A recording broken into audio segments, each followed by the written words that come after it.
Okay, so in today's class, we will be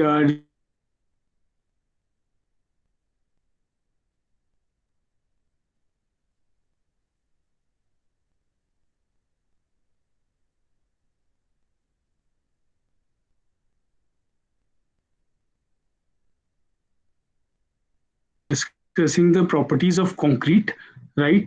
So you know that we have already discussed that there are two types. Let me just share my screen to you all.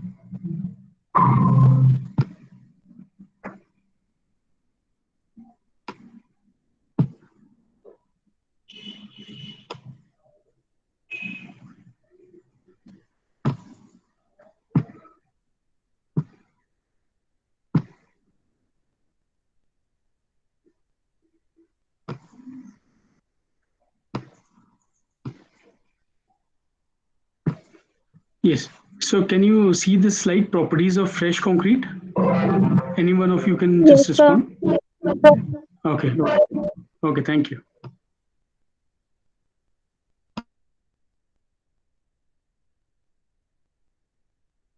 Right. So there are two type of concrete. I have told you, the one is fresh concrete and another one is hardened concrete.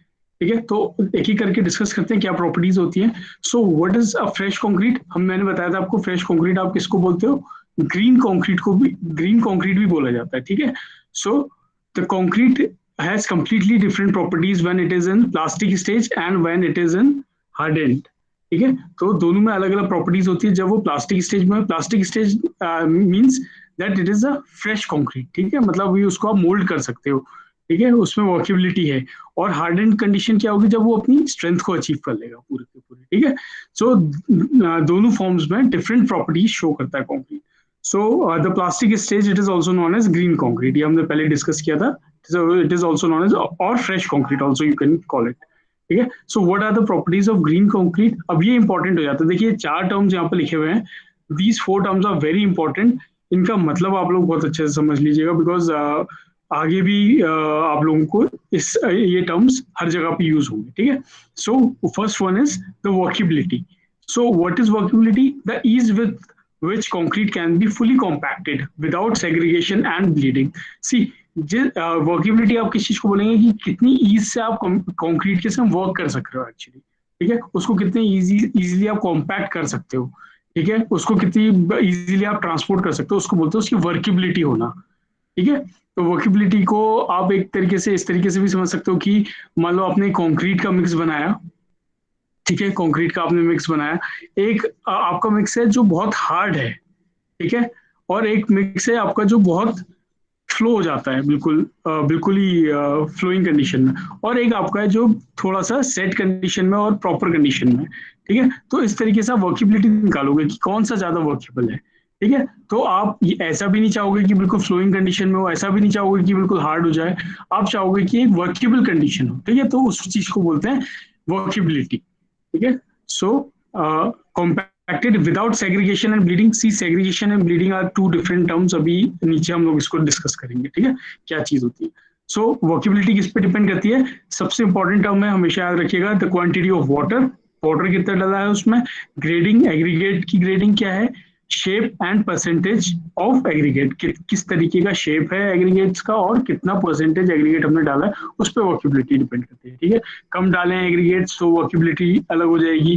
ज्यादा डाले हैं तो भी अलग हो जाएगी. Sand अगर आपने ज्यादा डाला है या कम डाला है, उसके हिसाब से वर्केबिलिटी चेंज होती रहती है कंक्रीट की. ठीक है. So this is very important term, you will come across at various time, workability. ठीक है.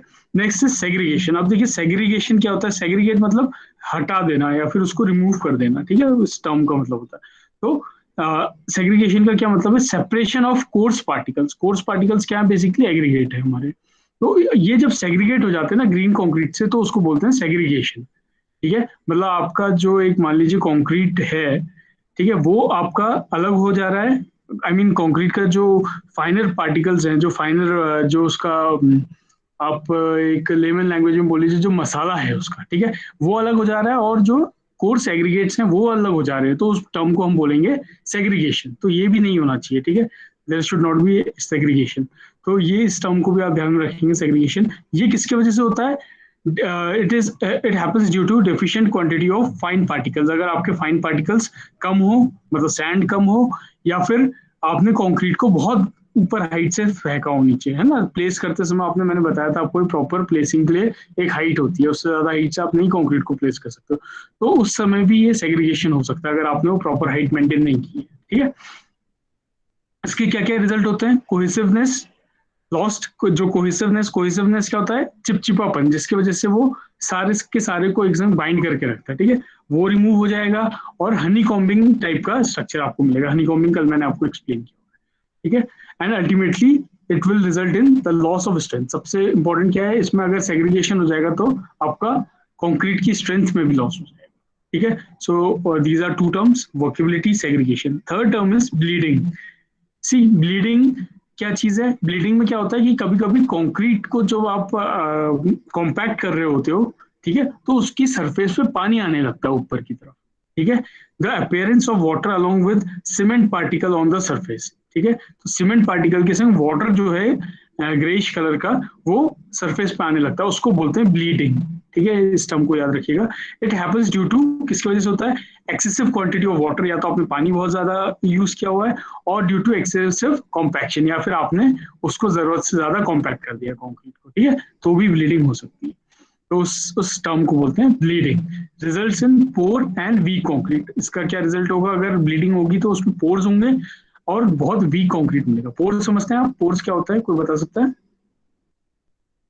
क्योंकि ये पोर्स आपका ना आगे चल के बहुत यूज में आने वाला है, वॉइड्स के तरीके से या पोर्स नाम से, ये बहुत ज्यादा टर्म यूज में आने वाला है। सो व्हाट इज पोर, कोई बता सकता है? सर छिद्र कह सकते हैं, जैसे मतलब छोटे छोटे होल्स टाइप, जिससे जो एयर और वाटर है, जो ब्लीडिंग में एक्चुअली सर, जब हम लोग एक्सेसिव कॉम्पैक्शन करते हैं तो पानी एक तरीके से सतह से ऊपर आ जाती है, वो उन वॉइड्स की वजह से ही आती है, बिल्कुल ठीक, छेद वो होते हैं। नहीं, मैं हाँ, ब्लीडिंग आप ठीक बता रहे हैं, मैं सिर्फ पोर्स के बारे में पूछ रहा हूँ। What are pores? छोटे छोटे सर होल्स। है दीज आर बिल्कुल बिल्कुल, जो होल्स हैं, जो वॉइड्स हैं, जो एयर इंटरप्ट रह जाती है उसकी वजह से जो होल्स रह जाते हैं, उसको बोलते हैं पोर। ठीक है, या फिर वॉइड भी बोल सकते हैं आप, ये टर्म आगे काफी कॉमनली सुनेंगे। ठीक है, तो पोर्स। तो आपका सेग्रीगेशन, ब्लीडिंग, ये क्या है? ये दोनों फेलियर्स हैं। ठीक है, ये नहीं होने चाहिए कभी भी कंक्रीट में। सी, तो वर्केबिलिटी की डेफिनेशन क्या हो जाती है? Ease with which concrete can be fully compacted without segregation and bleeding। देखो, कंक्रीट को तो हमें कॉम्पैक्ट करना है ना, हमारा अल्टीमेट गोल क्या है? हम कंक्रीट को कॉम्पैक्ट कर सके और उसको हार्ड कर सके, राइट? यही तो हमारा अल्टीमेट गोल है। लेकिन उसको करते हुए सेग्रीगेशन और ब्लीडिंग नहीं होनी चाहिए। उस कंक्रीट को बोलते हैं वर्केबल कंक्रीट। ठीक है, उसकी वर्केबिलिटी अच्छी है मतलब। ठीक है, तो ये तीन टर्म हो गए। Last is harshness. हार्शनेस आप समझते हैं, कोई भी कंक्रीट में जो भी सरफेस पे उसकी फिनिश पे रेजिस्टेंस आ रहा है या फ्रिक्शन की वजह से आ रहा है, दैट इज हार्शनेस। ठीक है, it is difficult to get a smooth surface finish. Finish आपको अच्छी नहीं मिलती है, कंक्रीट बिकम्स पोरस। पोरस देखिए अभी, ये दोबारा से आ गया पोर। जहाँ पर भी आप पोरस, वॉइड, पोर देखेंगे तो मतलब उसमें पोरस क्या है? उसमें मतलब कि उसमें वो परवियस होगा, उसमें पानी पास हो सकता है पोर्स के थ्रू, या एयर पास हो सकती है उसमें। ठीक है, उसमें वॉइड्स बने हुए हैं। It happens due to poorly graded aggregate. और ग्रेडेड क्या होता है? मैंने बताया था ग्रेडिंग क्या होती है।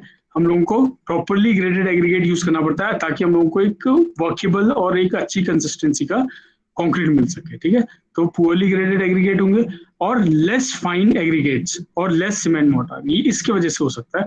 हार्शनेस किसकी वजह से हो सकती है? या तो पुअरली ग्रेडेड एग्रीगेट्स होंगे, या फाइन एग्रीगेट्स कम होंगे, मतलब उसमें सैंड की क्वांटिटी कम है, या फिर सीमेंट मोर्टार कम यूज किया गया। तो ये सारे रीजन हो सकते हैं। So these are 4 properties of concrete which you have to ensure for a good concrete, कि ये चीजें होनी चाहिए, जैसे वो अच्छा वर्केबल होना चाहिए, सेग्रीगेशन नहीं होनी चाहिए, ब्लीडिंग नहीं होनी चाहिए, हार्शनेस।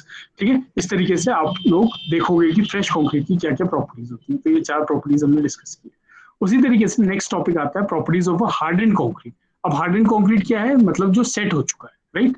जो कंक्रीट सेट हो चुका है वो हार्डन कंक्रीट है। तो इसमें सबसे इंपॉर्टेंट क्या हो जाता है? स्ट्रेंथ। इसका सबसे इंपॉर्टेंट क्राइटेरिया होता है, सबसे इंपॉर्टेंट प्रॉपर्टी, सॉरी, क्या है इसकी? स्ट्रेंथ है।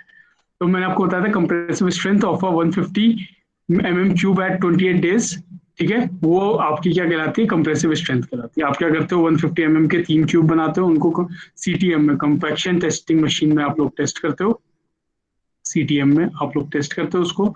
ठीक है, आपने सीटीएम का यूज देख भी लिया, मैंने आपको वीडियोस भी दिखाए हैं कि कैसे सीटीएम यूज करते हैं, और भी मैं आगे कंप्रेसिव स्ट्रेंथ टेस्ट जब हम कंक्रीट का करेंगे तो उस वीडियो में भी मैं आपको शो करूंगा कि ये टेस्ट कैसे परफॉर्म किया जाता है। ठीक है, तो सीटीएम में हम 150 mm का ट्यूब बनाते हैं और 28 डेज की क्योरिंग पे रखते हैं उसको। 28 डेज के बाद हम उसकी स्ट्रेंथ चेक करते हैं, वो उसकी कंप्रेसिव स्ट्रेंथ होती है।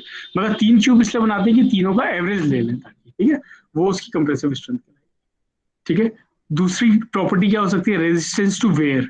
वेयर क्या होता है, वेयर एंड टेयर जिसे हम बोलते हैं, ड्यू टू फ्रिक्शन, है ना, किसी रगड़ के वजह से या ड्यू टू फ्रिक्शन की वजह से जो होती है उसको बोलते हैं वेयर। ठीक है, तो ये प्रॉपर्टी होनी चाहिए, स्ट्रेंथ होनी चाहिए, वेयर होना चाहिए, अच्छी वेयरिंग मतलब उसकी रेजिस्टेंस होनी चाहिए। नेक्स्ट इज डायमेंशनल चेंजेस, ये भी बहुत इंपॉर्टेंट एक प्रॉपर्टी है। देखो, जो कंक्रीट होता है ना, जो हार्डन कंक्रीट होता है वो श्रिंक करता है एज के साथ। एज के साथ मतलब टाइम के साथ। जब आपने कंक्रीट प्लेस कर दिया उसके बाद उसमें थोड़ी सी प्रॉपर्टी होती है जिसकी वजह से वो श्रिंक करता है। तो देखो अप्रोक्सीमेटली इतना 0.0003 बहुत कम है हालांकि, लेकिन ये ऑफ इट्स ओरिजिनल साइज ये श्रिंक कर जाता है। ठीक है, permanent dimension changes due to loading over a long period of long period. तो जो परमानेंट डायमेंशन में चेंज आते हैं वो किसकी वजह से आते हैं, due to loading over a long period. देखो एक बार आपका ये बीम बन गई कंक्रीट की, ये हार्ड हो गया, ठीक है, इसके ऊपर आपने कुछ लोड रख लिया मान लो, ठीक है, तो कुछ पीरियड के बाद क्या होता है, इस लोड की वजह से इसमें डायमेंशन में चेंजेस आने लगते हैं कंक्रीट के। ठीक है, ये लेकिन बहुत टाइम डिपेंडेंट इफेक्ट होता है, इसको बोलते हैं क्रीप। ये टर्म आप याद रखना, क्रीप। ठीक है, जब हम आरसीसी पढ़ेंगे नेक्स्ट सेमेस्टर में तो हम ये क्रीप टर्म यूज करेंगे। ठीक है, तो इसको क्या बोलते हैं, क्रीप क्या होता है, जो चेंज आता है कंक्रीट में due to loading over a period of time, long period of time, मतलब 1 साल 2 साल के बाद थोड़ा बहुत चेंजेस इसके डायमेंशन में आ जाएंगे, वो आपको कहलाता है क्रीप। ठीक है, तो कितना डायमेंशनल चेंज हो रहा है, ये भी एक प्रॉपर्टी है हार्डन कंक्रीट की। Next is durability. ड्यूरेबिलिटी आपको पता है ड्यूरेबिलिटी किस चीज से होगी, रेजिस्टेंस टू वेदरिंग, जो भी वेदरिंग कंडीशंस हैं उसके वजह से, या केमिकल अटैक्स की वजह से, या टेम्परेचर हीट, या फिर फ्रीजिंग, कोई ठंडी कंट्री है जहाँ पर बहुत सारी बर्फ पड़ती है वहाँ फ्रीजिंग की वजह से, फ्रीजिंग एंड थॉइंग, ये सब क्या है, इसकी ड्यूरेबिलिटी है, उसकी प्रॉपर्टी शो करता है हार्डन कंक्रीट की। So one property is durability, तो ये टर्म आपको ध्यान में होनी चाहिए। Last is इम्पर्मेबिलिटी। इम्पर्मेबिलिटी मतलब परमेबल, मतलब कि मान लो ये कंक्रीट है आपका, इसमें आपके पोर्स हैं, ठीक है, इसमें आपके पोर्स हैं, तो इस पोर्स के थ्रू आपका क्या होगा, वाटर जो है अगर आप इसमें डालते हो तो वाटर नीचे की तरफ फ्लो कर जाएगा। ठीक है, यहाँ से आप डालोगे और थोड़ा थोड़ा वाटर नीचे की तरफ फ्लो करेगा इसमें, तो this happens because it is permeable. Impermeable मतलब कि ये वाटर को फ्लो पास नहीं होने देगा, वॉइड्स के थ्रू वाटर को पास नहीं होने देगा, तो उसको बोलेंगे इम्परमिएबिलिटी। तो वो हार्डन कंक्रीट कितना इम्परमेबल है, ये भी इसकी प्रॉपर्टी है, ये भी आपको चेक करना पड़ेगा। So the resistance of concrete to the flow of water through its pores, जो कंक्रीट की रेजिस्टेंस प्रॉपर्टी है फ्लो ऑफ वाटर के लिए थ्रू इट्स पोर्स, मतलब कि जो उसके कंक्रीट के पोर्स हैं उसके थ्रू वाटर ना जाए, उसको कितना रेजिस्ट कर रहा है, वो होता है आपका इम्परमेबिलिटी। ठीक है, परमेबल मतलब वाटर का पास हो जाना, इम्परमेबल मतलब वाटर का पास नहीं हो पाना। ठीक है, so excess water results into pores. ठीक है, तो ये सारी प्रॉपर्टीज जो हैं ये हार्डन कंक्रीट की हैं। तो अभी हमने डिस्कस किया फ्रेश कंक्रीट की क्या क्या प्रॉपर्टीज हो सकती थी, 4 प्रॉपर्टीज हमने वहां पर देखी थी। ठीक है, वर्केबिलिटी, सेग्रीगेशन, ब्लीडिंग। ठीक है, और इसी तरीके से हार्डन कंक्रीट में हमने देखा स्ट्रेंथ क्या होगी उसकी, वेयरिंग रेजिस्टेंस कैसा है, डायमेंशनल चेंज तो नहीं हो रहा है, ड्यूरेबिलिटी कैसी है, और इम्परमेबल है कि नहीं है, ये सारी प्रॉपर्टीज हार्डन कंक्रीट की है। ठीक है, तो ये सारी प्रॉपर्टीज वो आपसे पूछ सकता है कि किस तरीके की प्रॉपर्टीज होती हैं बेसिकली कंक्रीट। अब इन्हीं प्रॉपर्टीज को लेके हम लोग वेरियस टेस्ट करते हैं कंक्रीट का। ठीक है, क्योंकि कंक्रीट क्या है, हम लोगों को साइट पे यूज करना है, राइट। तो अब क्या है, हम लोगों को इनकी प्रॉपर्टीज पता होनी चाहिए। जब हम लोगों को इनकी प्रॉपर्टीज पता होगी तो ही हम इन पे टेस्ट कर पाएंगे कि ये बढ़िया कंक्रीट है कि नहीं है, क्या जो हमने कंक्रीट यूज किया है साइट पे either this is a good concrete और नॉट, क्या ये फेलियर तो नहीं हो जाएगा आगे चल के, है ना, क्या फिर, या जो मेरी स्ट्रेंथ रिक्वायर्ड है मुझे, ये मुझे क्या दे पाएगा कि नहीं दे पाएगा। ये सारी की सारी चीज क्या डिटरमाइन करती है, यही कंक्रीट की प्रॉपर्टी से डिटरमाइन। ठीक है, सो आगे बढ़ते हैं, देखते हैं इसमें, ये तो प्रॉपर्टीज हो गई। Next term is water cement ratio. अच्छा, ये टर्म मैंने इसलिए इंक्लूड किया क्योंकि ये सबसे इंपॉर्टेंट मतलब एस्पेक्ट है किसके लिए, स्ट्रेंथ ऑफ द कंक्रीट के लिए। इससे आपकी वाटर सीमेंट रेशियो से स्ट्रेंथ ऑफ द कंक्रीट बहुत रिलेट करती है। ठीक है, शायद इसमें लिखा भी है, the water cement ratio is one of the major factor influencing the strength of concrete, so it is one of the major factor. ठीक है, अभी खुद बता रहा है वाटर इज टू सीमेंट का ये रेशियो है, कितना पानी हमने कितना सीमेंट में डाला है, दैट इज इट्स इस रेशियो को हम बोलते हैं वाटर सीमेंट रेशियो। ठीक है, अब ये रेशियो क्या डिटरमाइन करता है कि हमारी कंक्रीट की स्ट्रेंथ कितनी होगी, क्या होगी, और ये खुद कितना होना चाहिए वाटर सीमेंट रेशियो, ये भी हम लोगों को डिटरमाइन करना। So it is responsible mainly for porosity of the hardened cement paste। ठीक है, तो ये इसका यूज ज्यादातर कहाँ पर होता है, पोरोसिटी को चेक करने के लिए। पोरोसिटी अगेन वही चीज है, पोर्स जो मैंने बताया आपको। ठीक है, हार्डेंड सीमेंट पेस्ट का पोरोसिटी के लिए तो इसमें लिखा हुआ है thus theoretically lower the water cement ratio. अब ये चीज आप नोट कर सकते हैं, lower the water cement ratio means higher compressive strength. मतलब जितना वाटर सीमेंट रेशियो कम होगा उतनी कंप्रेसिव स्ट्रेंथ ज्यादा होगी, as voids are less voids are created. ठीक है, तो वॉइड्स कम होंगे, मतलब कि इसका मतलब क्या है, अगर आपका वाटर सीमेंट रेशियो कम होगा तो आपकी जनरली जो होती है कंप्रेसिव स्ट्रेंथ जो आती है कंक्रीट की वो ज्यादा आती है। तो आपको ये बेसिकली कम रखना पड़ता है, लेकिन कितना होता है वो भी आप डिटरमाइन करते हो। ठीक है, वो कैसे डिटरमाइन करते हैं देखिए। इसकी डेफिनेशन क्या है, water cement ratio is the water use to the quantum of cement. कितना वाटर यूज हुआ है सीमेंट में in the mixture by weight. ठीक है, वेट का मतलब क्या है कि कितना सीमेंट हमने यूज किया है उसका कितना वेट हम वाटर यूज कर रहे हैं। ठीक है, for proper workability the water cement ratio varies from 0.4 to 0.6। तो टेस्ट में हम लोगों ने ये पाया है कि जो वाटर सीमेंट रेशियो है वो हम लोग जनरली 0.4 से 0.6 यूज करते हैं, क्योंकि इसमें हम लोगों को बेस्ट वर्किबिलिटी का कंक्रीट मिलता है। ठीक है, तो वाटर सीमेंट रेशियो हम लोग जनरली कितना रखते हैं, 0.4, 0.5 भी कहीं पर हम यूज करते हैं, 0.45 भी यूज करते हैं। ठीक है, तो इस रेंज में जनरली हम लोग रखते हैं। ठीक है, ये टेस्ट से देखा गया है कि इस रेंज में वाटर सीमेंट रेशियो अगर हो 0.4 टू 0.6 तो वर्किबिलिटी अच्छी रहती है कंक्रीट। ठीक है, थोड़ा सा और देखते हैं वाटर सीमेंट रेशियो के बारे में क्या है। ये देखो, theoretical maximum strength is derived at water cement ratio of 0.4। तो जो एक्सपेरिमेंटली देखा गया है या थ्योरेटिकली जो मैक्सिमम स्ट्रेंथ देखी गई है वो कितने में पाया गया है कि वाटर सीमेंट रेशियो जो कंक्रीट की सबसे ज्यादा स्ट्रेंथ आती है वो वाटर सीमेंट रेशियो जब 0.4 होता है तब आती है। ठीक है, ऐसा टेस्ट में देखा गया है। at which minimum capillary cavities are expected to form। Capillary again void से रिलेटेड है, cavities जो है void से रिलेटेड है। ठीक, मिनिमम पोरोसिटी होती है इसमें। तो आप एक चीज ध्यान रखिएगा, मैक्सिमम स्ट्रेंथ जो है थ्योरेटिकली वाटर सीमेंट रेशियो जब 0.4 या फिर बोल लीजिए 40% होता है ना, 0.4 या फिर 40% भी बोल सकते हैं आप इसको। ठीक है, तो जब आप वाटर टू सीमेंट रेशियो 40% का रखते हैं या वाटर टू सीमेंट रेशियो 0.4 का रखते हैं तो आपका मैक्सिमम स्ट्रेंथ आपको मिलती है। तो ये एक ग्राफ भी मैंने यहाँ पर रखा हुआ है, ये देखिए कंप्रेसिव स्ट्रेंथ के साथ कैसे वाटर सीमेंट रेशियो के साथ कैसे कंप्रेसिव स्ट्रेंथ चेंज होती रहती है। देखिए जैसे जैसे वाटर सीमेंट रेशियो बढ़ रहा है कंप्रेसिव स्ट्रेंथ ध्यान से डिक्रीज हो रही है। अब ये अलग अलग तरीके के ग्राफ प्लॉट हो रहे हैं। ये हो रहा है जब आपका आपने वाइब्रेटर कॉम्पैक्टेड विद वाइब्रेशन के संग किया हुआ है तो आपकी इतनी स्ट्रेंथ आएगी। ठीक है, अगर आपने हाथ से किया तो देखिए स्ट्रेंथ थोड़ी कम आ रही है, नीचे आ रही है। ठीक है, इस तरीके से आपको वाटर सीमेंट रेशियो से कंप्रेसिव स्ट्रेंथ डिफाइन होती है। तो 0.4 आप याद रखिएगा, water cement ratio generally maximum strength 0.4 पे आती है। ठीक है, अब देखिए it may be noted that for complete hydration of cement under control. Hydration of cement मतलब सीमेंट जो अपना जो उसकी हीट ऑफ हाइड्रेशन होती है, अपनी जो उसकी हार्डनिंग आती है, ठीक है, उसको बोलते हैं हाइड्रेशन। मतलब इससे वाटर रिमूव होने की प्रोसेस को बोलते हैं। Under control condition the water requirement is about 38%, मतलब कि 0.38%। Water to cement ratio generally 0.38% चाहिए होता है कंप्लीट हाइड्रेशन होने के लिए सीमेंट के लिए। ठीक है, and when it decreases to less than 0.4 there is improper consistency and workability। ये बहुत इंपॉर्टेंट पॉइंट है। देखिए जैसे ये 0.4 से आप कम कर दोगे इस रेशियो को, वाटर टू सीमेंट का रेशियो 0.4 से कम कर रहे हो तो क्या हो रहा है, इम्प्रॉपर कंसिस्टेंसी आ रही है और वर्किबिलिटी भी बेकार हो जा रही है इसकी। ठीक है, of a cement and honeycombed structure में रिजल्ट, इसकी वजह से हनीकॉम्ड रिजल्ट मिलता है आपको। उसी तरीके से अगर वाटर सीमेंट रेशियो आपका मोर देन 0.6 हो जाता है, मोर देन 0.6 अगर आप रखते हो तो पोरोसिटी बढ़ जाएगी। ठीक है, वो ज्यादा पोरस हो जाएगा कंक्रीट और उसकी स्ट्रेंथ जो है वो डिक्रीज हो जाएगी। तो इसलिए रेंज जो रखी गई है वो जनरली हम लोग यूज करते हैं वाटर टू सीमेंट की 0.4 टू 0.6। ठीक है, तो इस रेंज के हम लोग इस रेंज में वाटर सीमेंट रेशियो को रखते हैं हम लोगों को मिक्स बनाने के लिए। ठीक है। और कोई एक्सेप्शन, एक एक्सेप्शन ये है कि अगर आप वाइब्रेटर का यूज करके कंक्रीट को कॉम्पैक्ट करोगे तो वाटर सीमेंट रेशियो जो है वो 0.3 पे अपनी हायर स्ट्रेंथ दिखाता है। वैसे जनरली 0.4 पे दिखाता है, लेकिन अगर आप वाइब्रेटर का यूज करके कॉम्पैक्ट करोगे तो 0.3 में ये अपनी हायर स्ट्रेंथ दिखाता है। तो ये एक एक्सेप्शन है कि वाइब्रेटर का अगर आप यूज करते हो तो थोड़ा सा इसमें चेंज आता है। ठीक है।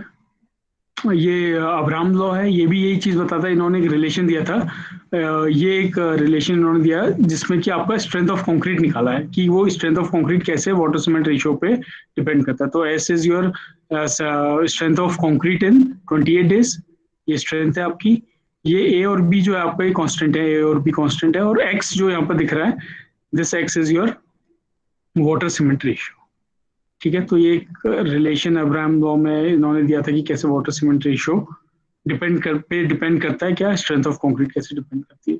तो इनके अकॉर्डिंग क्या था, it is evident that strength of concrete depends upon water cement ratio provided the mix is workable, depends only upon water cement ratio. तो एक ही प्रॉपर्टी है इनके अकॉर्डिंग टू अब्राहम के हिसाब से, जो स्ट्रेंथ ऑफ कंक्रीट पे जो प्रॉपर्टी है वो कौन सी है, वाटर सीमेंट रेशियो ही एक ऐसी प्रॉपर्टी है जिसपे स्ट्रेंथ डिपेंड करती है according to this Abraham law. ठीक है।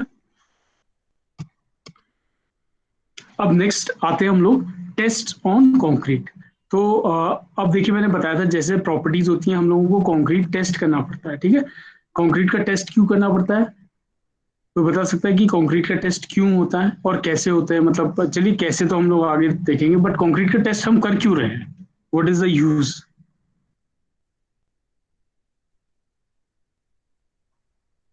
सर उसकी क्वालिटी को चेक करने के लिए। क्वालिटी को सर वर्केबिलिटी चेक करने के लिए, उसकी स्ट्रेंथ को देखने के लिए। स्ट्रेंथ को देखने के लिए, बिल्कुल ठीक। और क्या चीज हो सकती है,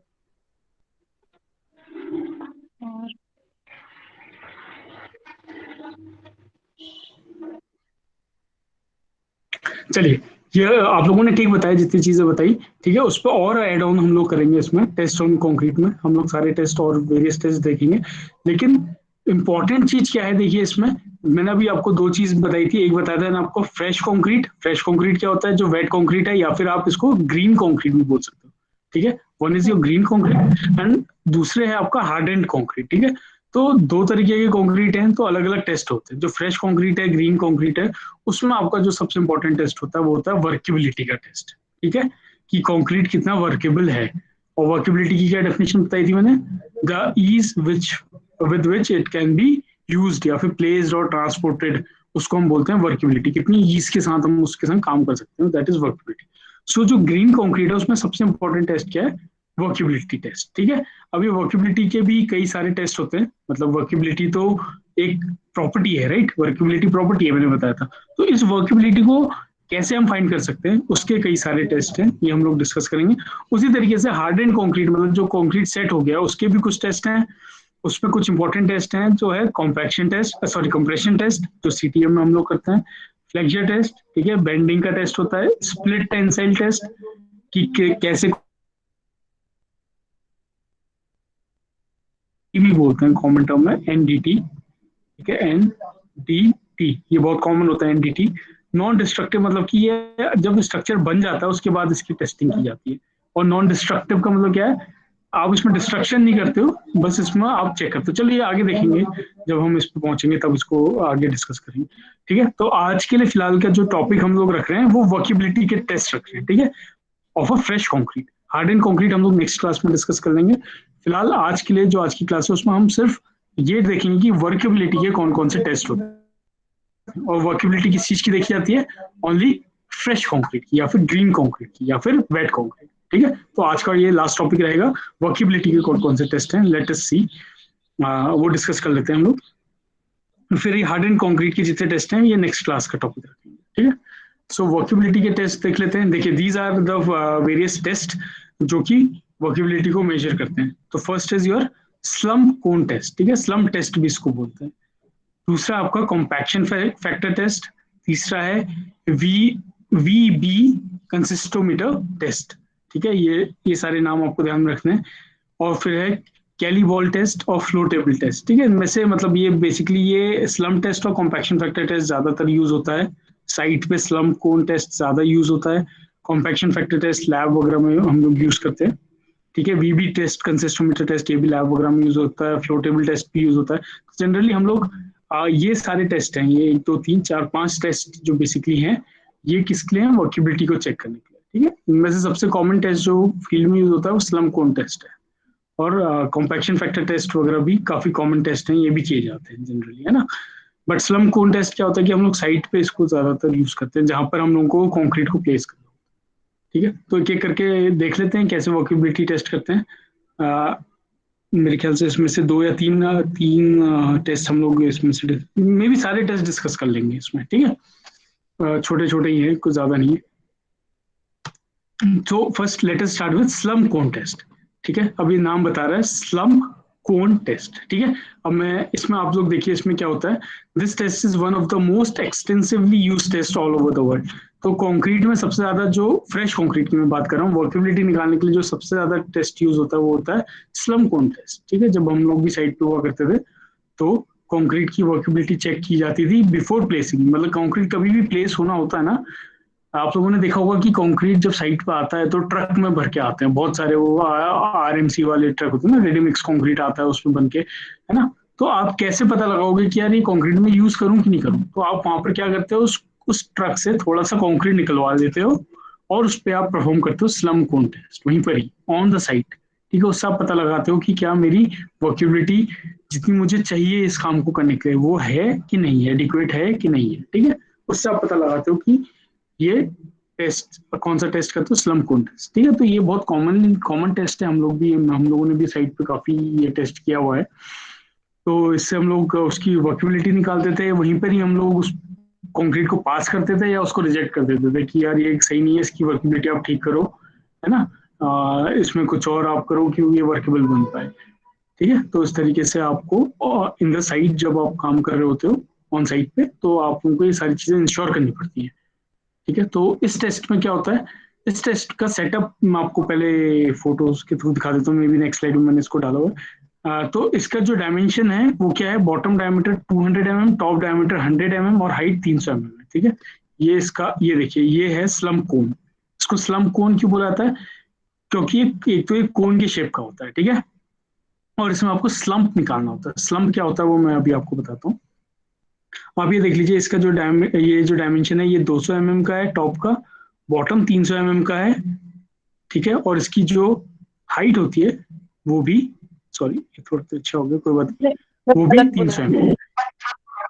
हाँ जी सर आपने इससे पहले जो बॉटम डायमीटर था वो 200 बोला था और टॉप डायमीटर 100 और हाइट 300 बोला था। इस समय आपने थोड़ा गलत बोला। हाँ, अच्छा अच्छा, सॉरी सॉरी सॉरी, ठीक है, मैंने कितना बोला अभी, मैंने शायद कोई मिस कर दिया। This is your bottom is 200, this one is 100 mm and जो हाइट होती है वो 30 सेंटीमीटर होती है, मतलब 300 mm होती है। Yes, thank you for correcting. ठीक है, तो ये डायमेंशन आप देख लीजिएगा, यहाँ पे मैंने मेंशन किए हुए हैं। तो ये जो है स्लम कोन टेस्ट में कोन यूज होता है। ठीक है, इसलिए इसको स्लम कोन टेस्ट बोला जाता है बेसिकली। और ये एक कंक्रीट का जो मिक्स है वो यहाँ पर दिखा रखा है। चलिए इस पर मैं फिर आता हूँ, पहले आप देख लीजिए। तो डायमेंशंस क्या हैं इसके, बॉटम डायमीटर 200, टॉप डायमीटर 100 और जो हाइट है वो 300 mm और 30 सेंटीमीटर की कॉल। ठीक है, 30 सेंटीमीटर की हाइट है। तो इस तरीके का कोन है एक। ठीक है, अब इसमें क्या किया जाता है, the mould is filled in with fresh concrete. अब इसमें आप कंक्रीट डालते हो 4 लेयर में। ठीक है,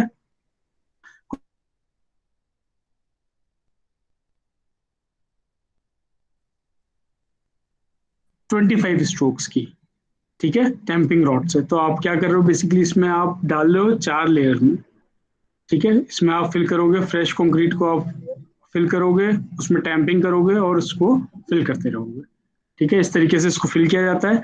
strokes are distributed in uniform manner over the cross section. आप जो टैंपिंग रॉड यूज करोगे उससे प्रॉपर स्ट्रोक्स दोगे इसमें, 25 स्ट्रोक्स हर लेयर में। नेक्स्ट स्टेप क्या होता है, after the top layer has been rodded the concrete is struck off level with a trowel और the tamping rod such that the mould is exactly filled. जितना भी आपका यहाँ तक का जब ये कंक्रीट फिल हो जाएगा तो आप इसको क्या करोगे, ट्रोवल से या फिर उससे लेवल कर दोगे, ठीक है। तो आप इसको प्रॉपरली पूरा का पूरा इसको कोन को फिल कर लेते हो इस टेस्ट में, ठीक है। Then mould is removed immediately by raising it slowly and carefully in vertical direction. अब आप क्या करते हो कि ये जो कोन है इसको आप, ये जो हैंडल्स बने हैं इसको पकड़ के ऊपर को लिफ्ट करते हो, ठीक है, इन दिस वर्टिकल डायरेक्शन। तो जैसे आप इसको लिफ्ट करोगे तो अंदर का कंक्रीट क्या होगा, कुछ इस तरीके का शेप ले लेगा, या फिर वो डिपेंड करता है उसकी वर्केबिलिटी पे, या तो वो नीचे हल्के हल्के सेटल होने लगेगा, या वो फैल जाएगा पूरा, या वो वैसे का वैसे ही रहेगा जैसे था, मतलब पूरा का पूरा ऐसे स्टैंडिंग पोजिशन में रहेगा, ठीक है। तो वो उसकी वर्केबिलिटी को बताएगा इस तरीके से, ठीक है। तो अब देखिए इसमें कैसे निकालते हैं हम लोग इसको, स्लम टेस्ट का कैसे यूज होता है। तो आप इसको वर्टिकल डायरेक्शन में उठाएंगे, the concrete is allowed to subside and the slump is measured immediately. और स्लम्प क्या होता है, by determining the difference between the height of the mold and the highest point of specimen। तो height of the mold देखिए क्या है, यहाँ से आपने देखा है यहाँ तक का इसकी हाइट है मोल्ड की, यहाँ से यहाँ तक का इसकी हाइट है, दैट वाज 30 सेंटीमीटर और 300 mm। और आप देखोगे कि जब इसको आपने मोल्ड को हटा दिया है तो ये कितना सेटल कर गया है। तो ये जो डिफरेंस है, ये वाला हाइट का डिफरेंस है, दिस इज योर स्लम्प। इसको आप mm में मेजर करते हो इस हाइट को, and this one is called your slump, ठीक है। तो स्लम्प टेस्ट में आप यही देखते हो कि कितना स्लम्प आया है आपका, ठीक है। अब इस स्लम्प से आप क्या डिटरमाइन करते हो वो इंपॉर्टेंट है, ये देखिएगा।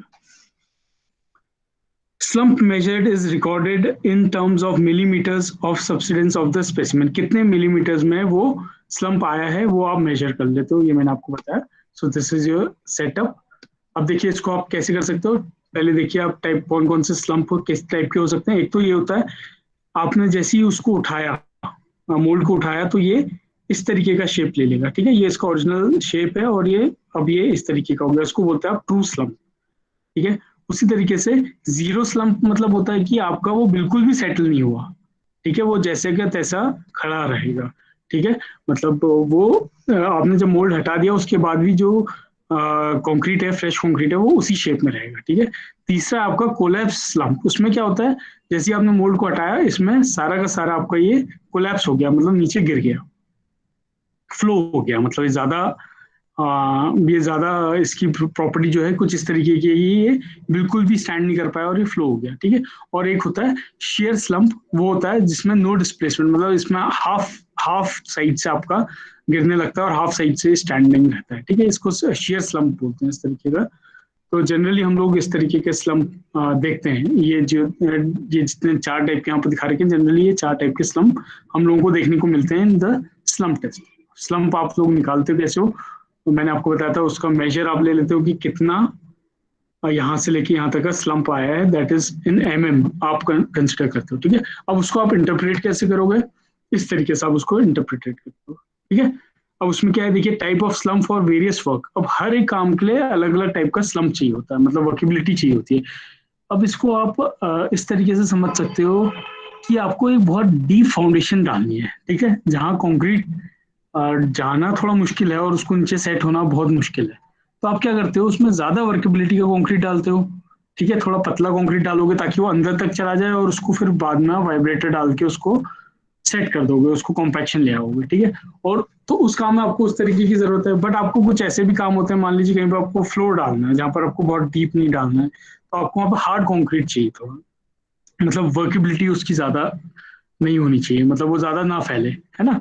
क्योंकि कई बार ऐसा होता है आपको बहुत क्लोज सरफेस, क्लोज एरिया में काम करना होता है जहाँ पर कंक्रीट बिल्कुल अंदर तक का जाना है, और कहीं पर आपको सिर्फ कंक्रीट को फैला देना होता है। तो आपको अलग अलग तरीके की वर्केबिलिटी चाहिए होती है हर एक काम के लिए। तो उसी तरीके से देखिए इसमें बताया कि कौन सी टाइप का कंक्रीट कौन सी टाइप के काम के लिए कौन सी स्लम्प का कंक्रीट चाहिए, ठीक है।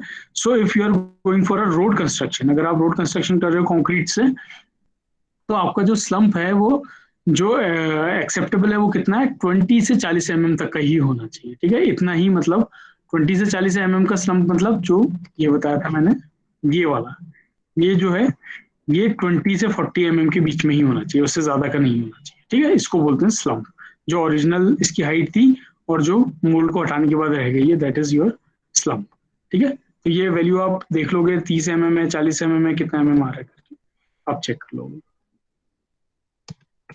तो उसी तरीके से देखिए स्लैब और बीम है तो उसमें 40 से 50 का स्लम्प रिक्वायर्ड होता है, ठीक है। और उसी तरीके से concrete for canal lining, canal basically आपका वाटर से रिलेटेड होता है, तो वाटर वाले में आपका स्लम्प कितना है 70 to 80 mm तक का स्लम्प एक्सेप्टेबल है। Concrete for arch and side wall of tunnel, इसमें और ज्यादा स्लम्प आपका है, देखिए 90 to 100 mm का, ठीक है। तो मतलब स्लम्प ज्यादा है, मतलब क्या है कि ये ज्यादा वर्केबल कंक्रीट आपको चाहिएगा, मतलब ज्यादा फैल रहा है कंक्रीट, जितना ज्यादा स्लम्प है मतलब उतना नीचे फैल रहा है ना। ये देखिए इस तरीके से ही तो था, इसका स्लम्प इतना कम है, इसमें तो बिल्कुल ही स्लम्प नहीं है, इसमें इतना ज्यादा स्लम्प है यहाँ से यहाँ तक का, ठीक है। तो ये चीज तो है एमएम में जो हम कंसिडर करते हैं। तो आप देख लीजिए किस काम के लिए कितना होता है। आरसी वर्क के लिए 80 to 150 तक का स्लम्प एक्सेप्टेबल होता है, मतलब अगर इससे ज्यादा या इससे कम है तो आप इस काम के लिए इसको एक्सेप्ट नहीं करोगे, क्योंकि फिर ये उस तरीके का कंक्रीट नहीं है कि आप इस काम में यूज कर सको, ठीक है। So you should know these things कि ये स्लम्प से हमें क्या मिलता है, तो ये इंपॉर्टेंट हो जाता है इसलिए हमारा। मास कंक्रीटिंग कर रहे हैं तो 25 से 50 होना चाहिए, और अगर कंक्रीट आप वाइब्रेशन के थ्रू यूज कर रहे हैं तो 10 to 25 mm का स्लम्प यूज कर सकते हैं। हाँ, कोई डाउट है? Yes sir. सर आपने कहा ना कि स्लम्प के हिसाब से हम लोग बताते हैं कि ये आपने जो ये टेबल शो कर रखी है टाइप्स ऑफ कंक्रीट वाली यूज्ड। हाँ हाँ हेलो सर, तो हाँ जैसे बताइए। आपने जो इसका जिस एपरेटस का जो हाइट है स्लम्प टेस्ट कोन की हम्म 30 mm है, तो सर ये जो आपने बोला रोड टेस्ट के लिए 20 to 40 कैसे हो गया, वो ऊपर कैसे चला गया? क्या कैसे चला गया? ऊपर से तो चीज बढ़ेगी नहीं। मतलब सर ये 40 50 में सर ऐसे हाइट में है, हाइट में तो सर कैसे होगी? ये वाली हाइट है, ये देखिए ये जो हाइट है ये वाली हाइट दिखा रहा है 40-50 mm जो दिखा रहा है, इसको स्लम्प बोलते हैं, जितना ही नीचे आया है, ठीक है, टॉप से अच्छा नीचे आया है। हाँ, तो ये जो ओरिजिनल हाइट है, आप शायद कंफ्यूज हो रहे हो, ये 300 mm है। मैं तो ये जो हाइट है ओरिजिनली हाँ 300 ये mm, सर, ये सर, ये सर। नहीं वो 30 सॉरी। सेंटीमीटर से आप हो रहे हो, बिकॉज मैं भी एक्चुअली इसको सेंटीमीटर्स में ही मेरे को डायमेंशंस वो थी, तो कभी कभी कंफ्यूजन हो जाता है इस तरीके का, ठीक है। तो दिस इज 30 सेंटीमीटर एक्चुअली, और 300 mm, ठीक है, आप कन्वर्ट कर सकते हो, दिस इज 300 mm, नहीं ठीक है। सर, तो आपने उस भी बोला तो हो गया था ठीक, गड़बड़। कोई बात नहीं, नो इश्यूज, ठीक है। तो इस तरीके से आप स्लम्प निकालते हो इसमें, ये स्लम्प टेस्ट है। इसका नेक्स्ट मैं आपको पूरा जो स्लम्प टेस्ट कैसे परफॉर्म किया जाता है वो वीडियो के थ्रू भी आपको एक्सप्लेन करूंगा, but that will be in another class, मतलब मैं इस लेक्चर में मैं आपको सिर्फ एक्सप्लेन कर रहा हूँ, ठीक है। Next test was your compaction factor test, compacting factor test. अब ये भी बहुत इंपॉर्टेंट टेस्ट हो जाता है, ठीक है। This test is more accurate and sensitive than the slump test, and it is use for medium and low workability. जो मीडियम और लो वर्केबिलिटी के लिए ये बेसिकली हम यूज करते हैं। It is workability is measured in terms of compaction factor. अब ये देखिए जो ये टर्म है ना, ये 0.4 0.8 0. ये कॉम्पैक्शन फैक्टर होता है, इसकी कोई यूनिट नहीं होती है, इसको हम बोलते हैं कॉम्पैक्शन फैक्टर, CF से हम लोग दिखाते हैं, ठीक है। और वो कॉम्पैक्शन फैक्टर क्या होता है अभी आप आगे देखेंगे। तो इसको हम किस में, स्लम को हम मेजर करते हैं MM में, ठीक है, स्लम टेस्ट में, और जो कॉम्पैक्शन फैक्टर टेस्ट करते हैं हम उसको कॉम्पैक्शन फैक्टर निकालते हैं, ठीक है। तो CF निकालते हैं कॉम्पैक्शन फैक्टर। अभी कैसे निकाला जाता है अभी देखिए। तो ये बेसिकली हम लोग कहाँ पर करते हैं, लेबोरेटरी में करते हैं, क्योंकि कॉम्पैक्शन फैक्टर टेस्ट के लिए हम लोगों को एक एपरेटस चाहिए होता है, वो एपरेटस भी मैं आपको दिखा देता हूँ, ठीक है। और इसको हम लोग फील्ड में भी यूज कर सकते हैं, बट जनरली लेबोरेटरी में ही करते हैं, बिकॉज ये इक्विपमेंट जो है लेबोरेटरी में प्लेस किया जाता है, वहीं पर ही आप लोग इसका वर्केबिलिटी निकालते हो कंक्रीट की। और ये है कॉम्पैक्टिंग फैक्टर टेस्ट, ठीक है। कॉम्पैक्टिंग फैक्टर निकालते हैं, उससे हम जैसे हमने स्लम से अभी पता किया कि किस तरीके के स्लम का कंक्रीट हमें कहाँ यूज करना है, उसी तरीके से कॉम्पैक्शन फैक्टर से भी हम डिसाइड करते हैं कि किस तरीके के कॉम्पैक्शन फैक्टर का कंक्रीट कहाँ यूज करना है, ठीक है। तो लेट अस सी देखो ये इसका एक एपरेटस है, सॉरी एक मिनट ना,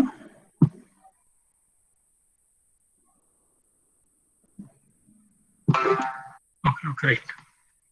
सो ये इसका कॉम्पैक्टिंग फैक्टर एपरेटस है। आप देखोगे इसमें क्या है, इसमें 2 हॉपर होते हैं, ठीक है। ये मतलब ये बाल्टी की शेप के, बकेट की शेप के कह लीजिए, है ना आप। ये हॉपर है, एक ऊपर होता है, एक फिर नीचे होता है, उसके नीचे एक सिलेंडर होता है, ठीक है। इस तरीके का इसका प्लेसमेंट होता है, ठीक है।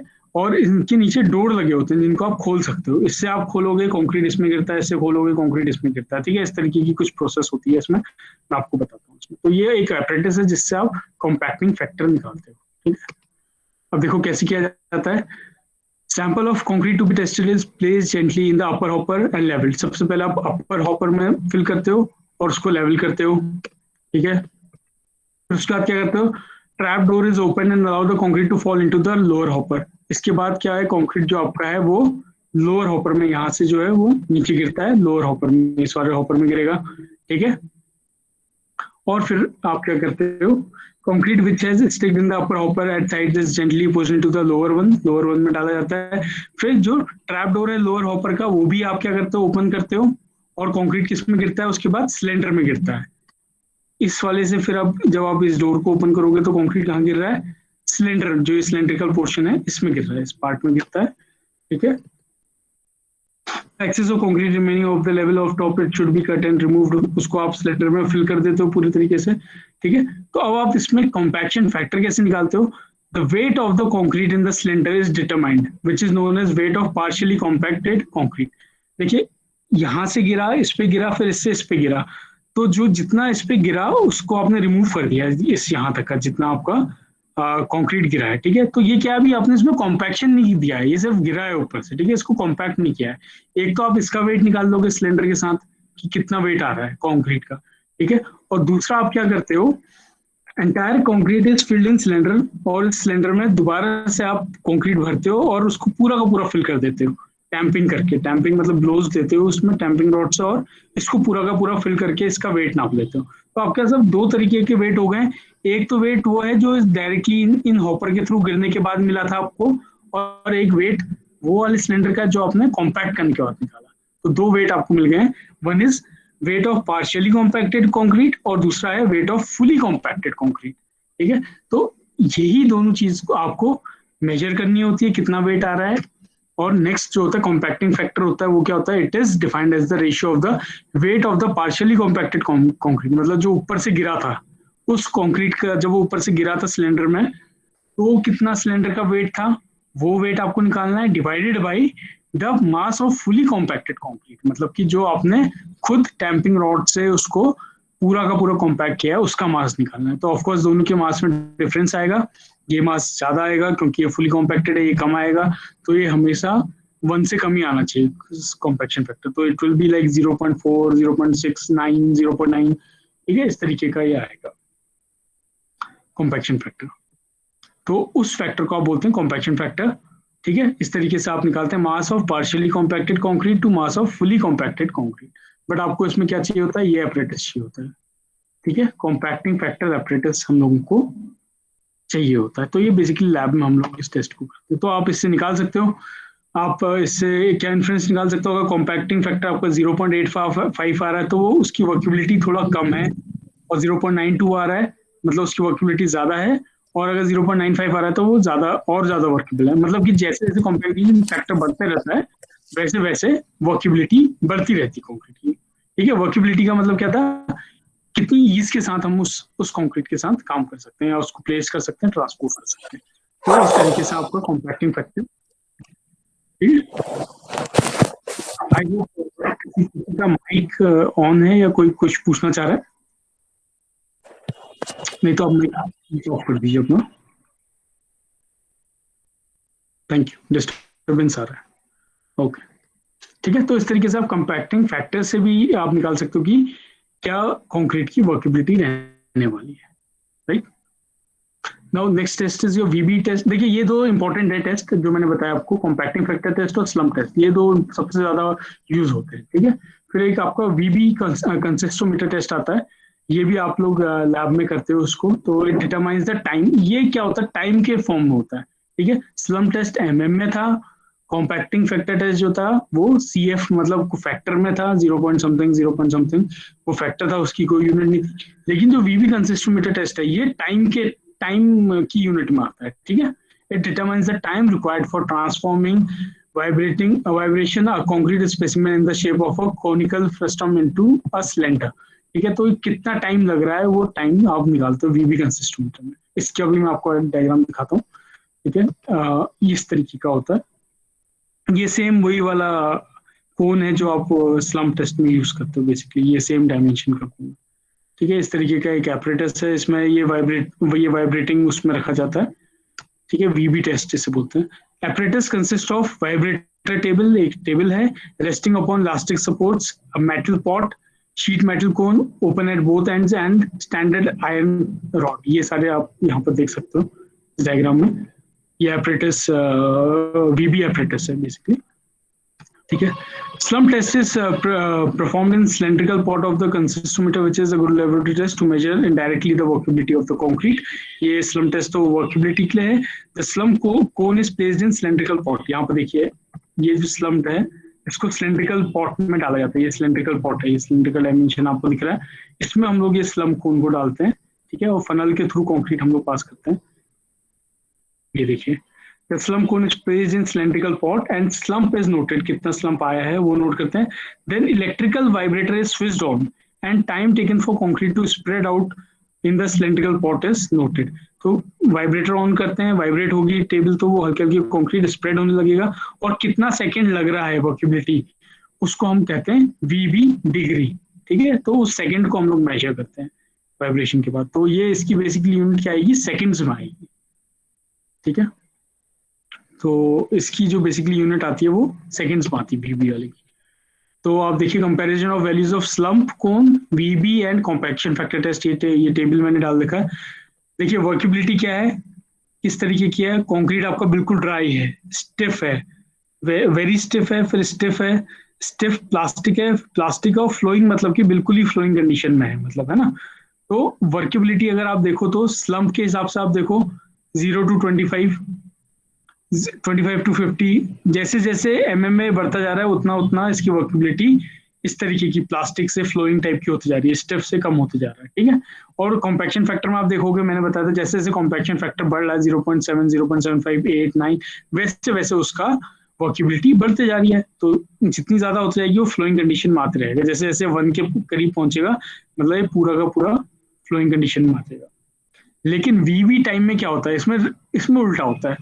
इसमें सेकंड्स में होता है. देखिए 32 से 18 सेकंड लग रहे हैं तो एक्सट्रीमली ड्राई है. 18 से 10 सेकंड लग रहे हैं वाइब्रेशन मशीन में रखने के बाद, वीवी मशीन में रखने के बाद, तो ये वेरी स्टिफ है. उसी तरीके से अगर 3 से 0 सेकंड लग रहे हैं तो ये प्लास्टिक फॉर्म में है. ठीक है, तो इस तरीके से आप कंसिस्टेंसी निकाल सकते हो. तो बेसिकली ये 3 टेस्ट हम लोगों ने डिस्कस किए हैं, स्लम्प टेस्ट, वीवी टेस्ट, कॉम्पैक्शन फैक्टर टेस्ट, और एक और टेस्ट है वो फ्लो टेबल टेस्ट होता है. वो टेस्ट मैंने इसमें लिखा नहीं है बट आपको मैं इस तरीके से दिखा देता हूँ. ये एक टेबल है इसमें, ठीक है, फ्लो टेबल बोलते हैं इसको. इसमें भी कोन में कंक्रीट को भरा जाता है और उसको फ्लो होने दिया जाता है.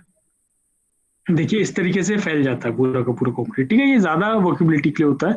तो इसके बाद हम इसका ये डायमीटर मेजर करते हैं, कितना डायमीटर आया उसके अकॉर्डिंगली हम लोग देखते हैं फ्लो टेबल टेस्ट में कि ये एक्सेप्टेबल है कि नहीं है. ठीक है, तो ये भी जनरली साइट पे किया जाता है ये टेस्ट. लेकिन जो सबसे ज्यादा कॉमनली यूज होते हैं टेस्ट वो स्लम्प टेस्ट और कॉम्पैक्शन फैक्टर टेस्ट ही है इसमें. ठीक है, तो ये वर्केबिलिटी के कुछ टेस्ट है. ठीक है, तो ये जो मैंने आज 4 टेस्ट आपको ये बेसिकली बताए हैं, ये जो है आपके फ्रेश कंक्रीट पे हैं, वर्केबिलिटी निकालने के लिए हैं. ठीक है, और नेक्स्ट क्लास में जो हम डिस्कस करेंगे वो हार्डन कंक्रीट के टेस्ट हम लोग डिस्कस करेंगे. ठीक है, तो मेरे ख्याल से आज की क्लास काफी ज्यादा टाइम यूटिलाइज हो रहा है बेसिकली. ठीक है, तो नेक्स्ट क्लास के लिए रखेंगे हम आगे का topic. So let me just stop sharing the screen.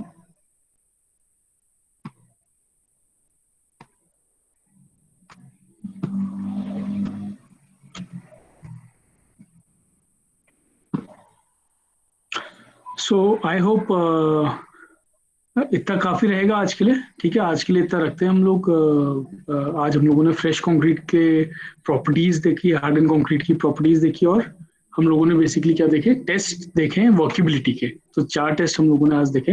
In the next class we will discussing the test on the harden concrete. जो टेस्ट हार्डन कंक्रीट में होते हैं, जैसे कि मैंने आपको बताया कॉम्पैक्शन टेस्ट है, ठीक, कंप्रेसिव स्ट्रेंथ टेस्ट है, फ्लेक्सुरल स्ट्रेंथ टेस्ट है. ये सारे के सारे टेस्ट हम लोग नेक्स्ट क्लास में देखेंगे. ठीक है, so that is all for today. कोई डाउट हो तो क्लास को ज़्यादा लंबा नहीं करते हैं, और you can just message text me और मैं उसमें डाउट आपके क्लियर कर दूंगा. ठीक है, so I will just stop recording this session. Okay, so thank you class for joining.